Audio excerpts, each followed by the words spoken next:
Hey y'all, it's Lindsay with Wrestling Talk in the Shop. We're going to do Today in Wrestling History for August the 24th. Back in 1994, WCW presented Clash of the Champions at the Five Seasons Center in Cedar Rapids, Iowa. The event was historic for a couple of reasons. The card was headlined by the first ever singles match between Hulk Hogan and Ric Flair. Woo! Ric Flair won the match by a countout.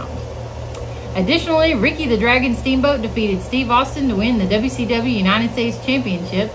Steamboat, however, suffered a back injury in this bout that forced him into retirement, and this would be his last wrestling match until his 3-match WWE comeback. Yeah, pretty much career ending. Yeah. And then 1998, Bart Gunn defeated Bradshaw on points to win for the final of the first, and in this late brawl for all tournament. Gunn was rewarded with a legitimate $75,000 bonus for winning the tournament, and he would later be defeated in a boxing match by super heavyweight Butterbean at WrestleMania 15. Complete stupid gimmick. Worst thing ever in pro wrestling. Thoughts by many. In 1999, WWE taped the first ever episode of SmackDown at the Kemper Arena in Kansas City. After the success of the pilot episode, 4 months earlier, the first weekly show began airing on UPN later that week.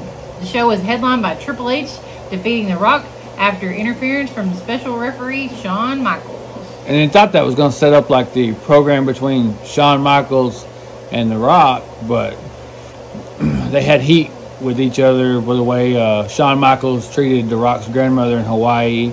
And I mean, that just goes to the star power of The Rock. I mean, he's got a show still to this day, 25 years later, named after him. And about his family. Yeah. In 2003, about his family. He was young Rock. SmackDown, yeah. You know.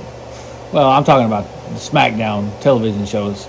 Land of SmackDown. That was the whole Rock's thing.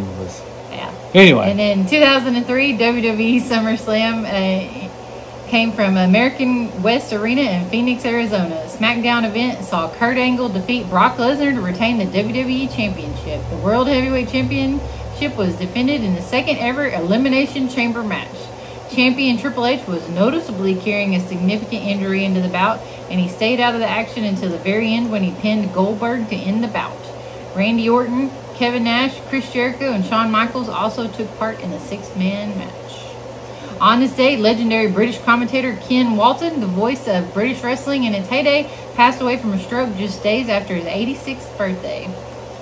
In 2015, the Dudley Boys returned to WWE. The most decorated tag team champions of all time make their first appearance on WWE program in almost a decade. Remember, we had seen them the summer before that. And notable birthdays are Rocky Johnson and Vince McMahon. Remember, we seen the Dudley Boys at the independent show right before that, and they said they were going to... They were fixing to go back. Where was that at? It was in some casino in Oklahoma. Yeah, it was up in Oklahoma. Shawnee, Oklahoma. All right. Today in Wrestling History for August the 25th. On Today in Wrestling History, in 1997, founder member of the Four Horsemen, Arn Anderson, formally announces his retirement from the ring. Unlike many wrestling retirements, Anderson never wrestled another match after this date. He did get on AEW though. He just did a few spine busters. He just kind of helped out. Manager. Watch out, he's got a Glock. 1999 at WWF Fully Loaded, a new North American wrestling record was set when the first 4 matches of the pay-per-view all saw title changes. These changes saw Jeff Jarrett defeat Edge for the Intercontinental title. The Acolytes beat the Hardy Boys and Michael Hayes in a handicap match to win the tag team titles. D'Lo Brown defeated Mideon for the European title, and the Big Boss Man bested Al Snow to win the Hardcore title.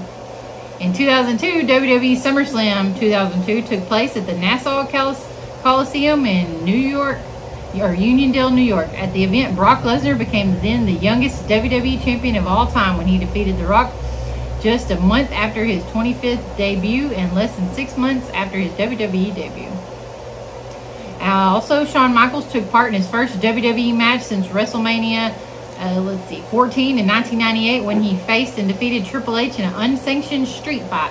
Michaels would subsequently return again to win the World Heavyweight Championship in the first Elimination Chamber match at Survivor Series the same year. He would then wrestle a full-time TV schedule until his retirement in 2010. And notable birthdays are Pitbull #2 and Finn Balor. And we're going to do Today in Wrestling History for August the 26th. SummerSlam back in 1991. SummerSlam took place at Madison Square Garden. on this date with the tagline, "A match made in heaven, A match made in hell."